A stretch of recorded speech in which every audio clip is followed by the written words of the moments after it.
Chapter 5 Energy. Sun Tzu said, "The control of a large force is the same in principle as the control of a few men. It is merely a question of dividing up their numbers. Fighting with a large army under your command is no wise different from fighting with a small one. It is merely a question of instituting signs and signals to ensure that your whole host may withstand the brunt of the enemy's attack and remain unshaken.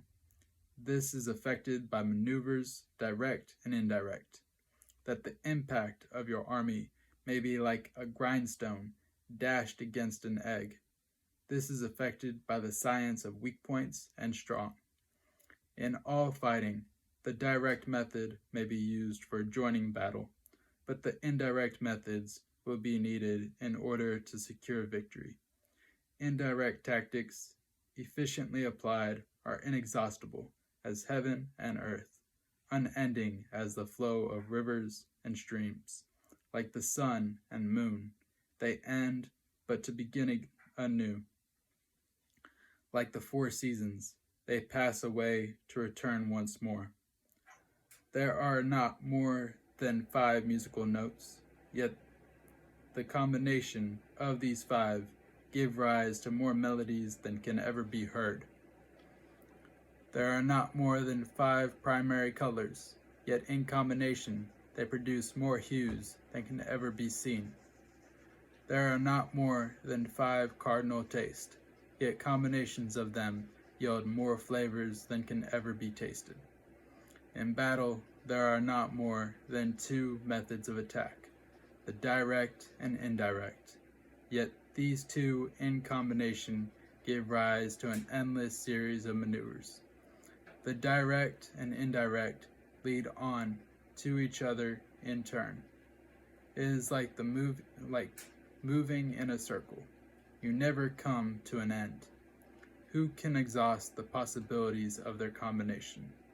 The onset of troops is like the rush of a torrent, which will even roll stones along in its course. The quality of decision is like the well-timed swoop of a falcon, which enables it to strike and destroy its victim. Therefore, the good fighter will be terrible in his onset and prompt in his decision. Energy may be likened to the bending of a crossbow, decision to the releasing of a trigger. Amid the turmoil and tumult of battle, there may be seeming disorder, and yet no real disorder at all.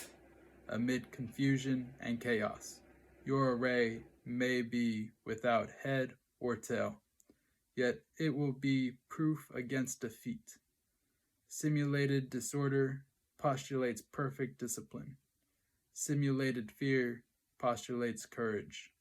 Simulated weakness postulates strength. Hiding order beneath the cloak of disorder is simply a question of subdivision. Concealing courage under a show of timidity presupposes a fund of latent energy, masking strength with weakness, to be affected by tactical dispositions. Thus, one who is skillful at keeping the enemy on the move maintains deceitful appearances, according to which the enemy will act. He sacrifices something that the enemy may snatch at it. By holding out baits, he keeps him on the march.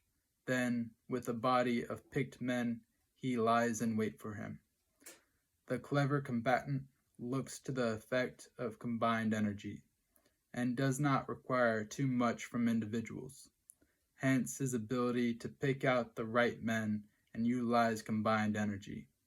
When he utilizes combined energy, his fighting men become, as it were, like unto rolling logs or stones, for it is the nature of a log or stone to remain motionless on level ground, and to move when on a slope.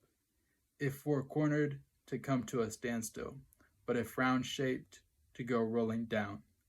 Thus, the energy developed by good fighting men is as the momentum of a round stone rolled down a mountain, thousands of feet in height.